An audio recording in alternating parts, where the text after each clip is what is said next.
La Bible dit dans Proverbe chapitre 5 qu'on va voguer ta vigueur. Tout ça, c'est l'éclat. Est-ce que tu comprends ça? Je vais dire à quelqu'un, est-ce que tu comprends? C'est-à-dire, cet envoûtement-là, ce n'est même pas quand tu es devant la fille et puis elle est nue.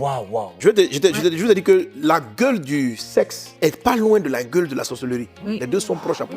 Si tu as une fidèle ou un fidèle qui a remarqué et puis il te dit non, pas chez moi à la maison, on va travailler, on va prier ensemble. Tu peux sentir dans sa bouche. Un jour, j'ai senti ça. J'avais fini un culte et puis une dame mariée. Je prie avec son mari, il avait connu beaucoup de difficultés financières, donc on priait pour qu'il soit relevé. Et puis, je la vois à la fin du culte. Et elle me regarde et me dit, ah, ton mari, je ne l'ai pas vu aujourd'hui au culte. Elle dit, ah, il est parti aux États-Unis. Il est parti en mission aux États-Unis. Elle dit, ah, c'est pas parce que ton fils n'est pas là que tu vas pas venir aussi me voir à la maison. La dame n'a rien dit, hein. Elle n'a pas dit, il y a quelque chose. Mais ses yeux, sa bouche même. Vraiment, moi, généralement, je ne soupçonne pas le mal. Mais j'ai senti que l'invitation à la maison n'était pas simple. C'est-à-dire que franchement, j'ai senti dans sa voix, viens à la maison, quelque chose va se passer. J'ai senti une disposition dangereuse. Écoute, hein, mon fils, il est revenu des États-Unis. Je n'ai plus jamais. Il est là-haut. Il n'est pas là-haut. Je vais dire à quelqu'un, personnellement, spirituellement, je ne me crois pas fort. Je ne me crois pas. Je sais que je suis vulnérable. J'en suis très conscient. Je ne me sens pas Superman. Alors, pas du tout.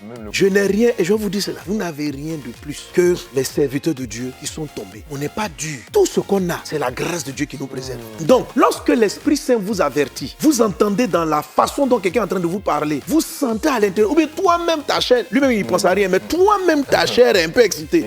Parce que quand tu regardes son visage, tu l'aimes bien. Ma fille, tu es en train d'entendre la voix du dragon. Jésus a entendu Pierre parler. Pierre dit, il ne faut pas dire que tu vas aller à la croix. Jésus a entendu le dragon. Jésus dit, arrête de moi Satan. Pierre dit, Satan ne m'a pas possédé. Mais il a insinué des choses. Et c'est ce que je vous ai montré. Vous n'allez pas voir le dragon, mais vous allez voir des personnes qui, de manière consciente ou inconsciente, généralement les conscients dans l'histoire du dragon, ce sont les sorciers et les agents qui sont venus te faire tomber dans le péché du sexe. C'est-à-dire qui sont délibérément conscients. Il y en a d'autres qui sont possédés. Quand cette étoile, comme mon étoile a été perçue à un moment donné, et la dame a utilisé même cette étoile. Quand j'étais étudiant, l'étoile du ministère a été perçue. Une fille qui avait déjà fait chuter un homme de Dieu, en tout cas selon ses dires, remplie de ces démons, est venue à l'école. Elle est rentrée à l'école, elle a essayé de s'approcher de moi. Et puis de passer. Je me suis dit qu'elle devait guetter aussi, parce que je la tue. Cette jeune dame, un esprit l'a possédée. Venez nous faire chuter. Elle a chuté avec le premier, elle a chuté avec un des frères de la cellule, donc l'entraîne de l'impudicité. Elle partait viser pasteur Chalatu, et puis elle venait m'attaquer, moi, te donner l'orgueil, on a dit tu vas la prendre. Parce que les derniers jours de sa délivrance, à un moment donné, je ne sais pas comment elle a fait, et puis mon acolyte de délivrance est sorti, je ne sais pas pour aller aux toilettes ou quoi là. Dans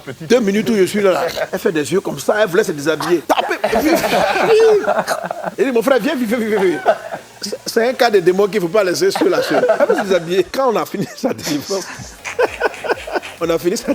on a compris en fait le piège. Ce genre de rapport, si vous tombez dans ces pièges de rapport sexuel, c'est votre étoile. Ça, c'est une attaque du dragon. Vous séduit sexuellement. S'il n'arrive pas à vous séduire sexuellement, le plus important, c'est qu'il y ait un rapport intime. Ce n'est pas le fait qu'il t'ait séduit. Donc on dit par force de parole, il a séduit, mais c'est l'échange dans l'intimité sexuelle qui est le plus important. Pour récupérer des ingrédients de ton étoile, des capacités. Et si c'est un péché dans lequel tu persistes, mais la personne va te vampiriser de plus en plus. Et ça, c'est la deuxième gueule du dragon. Des enfants vont subir l'inceste, les viols, les abus, parce qu'on a vu leur étoile. Donc si tu es quelqu'un qui me suit, tu as été abusé. Et une de mes filles est venue récemment me voir dans son enfance. Elle a été abusée au moins 5 fois. 6 fois. Elle a connu des viols. Quand vous êtes violé, c'est à cause de votre étoile. Quand des gens, vous ne savez pas d'où ils sortent, ils viennent abuser de vous. C'est une des armes de Satan. Je vous en prie, ne soyez pas dans la dépression. Écoutez ce message. Mon Dieu va vous guérir. Amen. Mon Dieu vient te restaurer. Amen. Mon Dieu vient te visiter. Amen. Mon Dieu vient te visiter pour que ton étoile soit restaurée.